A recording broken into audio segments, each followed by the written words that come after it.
भारतीय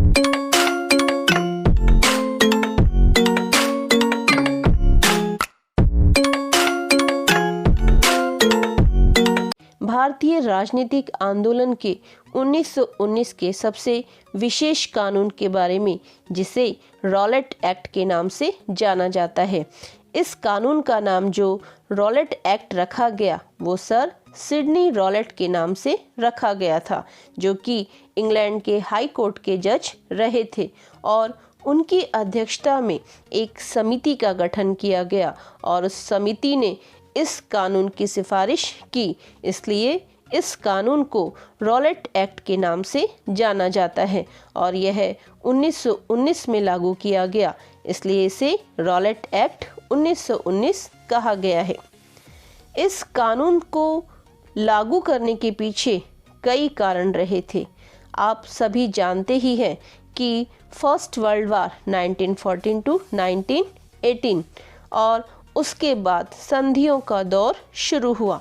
लेकिन इस युद्ध में जहां भारतीयों ने अंग्रेजों का भरपूर साथ दिया था और उस साथ देने के लिए उन्हें आह्वान किया था महात्मा गांधी ने ये कहा था कि संकट की घड़ी में हमें इस समय अंग्रेजों का साथ देना चाहिए और आगे चलकर अंग्रेज हमारे साथ अच्छा व्यवहार करेंगे। पर क्या ये बात सही सिद्ध हुई? नहीं। अंग्रेज हर बार की तरह वादा खिलाफी करते रहे और इस 1919 के वर्ष में भारत को उन्होंने इतने संताप दिए कि भारतीय त्राही त्राही कर उठे। तो ये वर्ष भारतीयों के लिए असंतोष का वर्ष रहा था।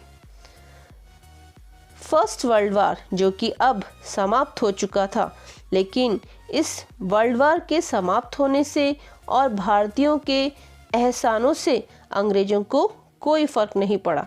हाँ, उन्होंने दिखावे के लिए ये भरोसा दिलाया कि वे भारतीयों को अधिक से अधिक सुविधाएं देंगे, पर क्या उन्होंने ये सुविधाएं दी?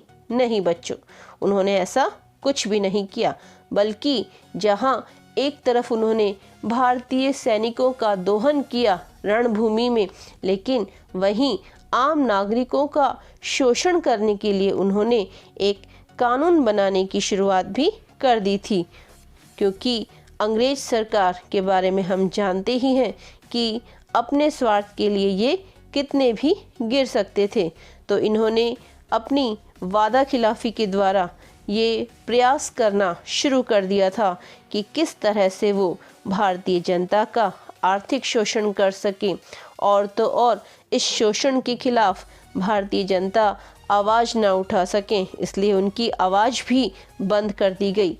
इसके लिए उन्होंने प्रेस के कठोर नियम लागू करके दमनकारी नीति अपनाई, जिसका क्या भारतीयों ने चुपचाप स्वीकार कर लिया? नहीं, भारतीयों ने इन सब का विरोध किया, क्योंकि अब भारत में राष्ट्रीय एकता की भावना जाग चुकी थी और भारतीयों ने इसके खिलाफ आवाज़ उठाना शुरू कर दिया और अंग्रेजों के विरोध में वो डटे रहे। लेकिन इन सारी परिस्थितियों के बीच में, जैसा कि मैंने आपको बताया कि एक तरफ तो उन्होंने भारतीयों से युद्ध के समय सहयोग लिया, लेकिन वहीं उन्होंने भारतीयों के खिलाफ षड्यंत्र भी शुरू कर रखे थे। दिसंबर 1917 ईस्वी में इंग्लैंड के हाई कोर्ट के जज जस्टिस सिडनी रॉलेट की अध्यक्षता में उन्होंने एक समिति गठित कर दी, जिसका काम था कि भारतीयों के खिलाफ कुछ ऐसे कानून बनाए जा सकें जिससे वो अंग्रेजों के खिलाफ सर नहीं उठा सकें। और सिडनी रॉलेट ने भी इसमें अंग्रेजों की तरफ से, क्योंकि वो खुद भी एक अंग्रेज ही थे, तो भारतीयों का शोषण करने के लिए ऐसे ऐसे नियम कायदे उस समिति में अपनी रिपोर्ट में सब कुछ दिए, जिससे भारतीयों का अधिक से अधिक शोषण हो सके। तो इस तरह से इन्होंने अपनी रिपोर्ट समिति के सभापति ने, जो कि खुद सिडनी रॉलेट थे, 15 अप्रैल 1918 के दिन ही भारत मंत्री की सेवा में उपस्थित कर दी और उसी दिन ही यह रिपोर्ट भारत में भी प्रकाशित की गई और इस रिपोर्ट को बच्चों रॉलेट समिति की रिपोर्ट कहा। अब ये जो रॉलेट समिति की रिपोर्ट थी, क्या ये भारतीयों को कोई अधिकार दे रही थी? नहीं, बल्कि उन्हें अधिकार विहीन कर रही थी, यानी उनके सारे अधिकारों को छीनने का प्रयास इस रिपोर्ट के द्वारा किया गया। क्या इस रिपोर्ट को आगे चल के स्वीकार किया गया? हाँ भाई, स्वीकार किया गया, तभी तो ये कानून का रूप लेती है। तो ऐसे में इस रिपोर्ट को फरवरी 1919 के दिन सर विलियम विंसेंट ने रॉलेट बिल को बड़ी काउंसिल में रखा। अब जब इन्होंने इस रिपोर्ट को काउंसिल में रखा, तो क्या जो वहाँ के अंग्रेज अधिकारी थे और उस काउंसिल के बाहर जो लोग थे, वो भी इस बिल की रिपोर्ट से क्या सहमत थे? नहीं, वो भी असहमत थे, क्योंकि उनकी नज़र में भी ये लोगों के जो अधिकार हैं उनका हनन करने वाला कानून था। लेकिन भारी विरोध के बावजूद भी इस बिल को विधानमंडल के द्वारा मार्च 1919 में पारित कर दिया गया। यहाँ अंग्रेजों ने बच्चों भारतीयों की किसी भी तरह से परवाह नहीं की, बल्कि उन्हें हर तरह से दबाने का ही प्रयास उनके द्वारा किया गया। अब जो ये बिल था, इस बिल की जो शर्तें थी, वो शर्तें एक तरह से हमारे जैसे मौलिक अधिकार होते हैं उनका हनन होता है। माना हम गुलाम देश के थे, हम उपनिवेश थे अंग्रेजों के, लेकिन फिर भी अब तक हमें कुछ अधिकार मिले हुए थे, लेकिन इस बिल ने वो सारे अधिकार छीन लिए। इस बिल के अंतर्गत किसी भी व्यक्ति को संदेह के आधार पर गिरफ्तार किया जा सकता था। अब वो संदेह कैसा भी हो सकता था, कोई अपनी निजी दुश्मनी भी निकाल सकता था या कुछ और भी। और इस गिरफ्तारी के बाद जो प्रक्रिया होती है, वो प्रक्रिया पूरी नहीं की जाएगी। यानी किसी भी व्यक्ति को अगर गिरफ्तार कर लिया तो उसके घर वालों को भी पता नहीं लगेगा कि वो व्यक्ति कहाँ गया। और जैसा कि आप सभी जानते ही हैं कि अगर किसी को गिरफ्तार किया जाता है तो लगभग 24 घंटे में उसे न्यायालय में उपस्थित करना पड़ता है।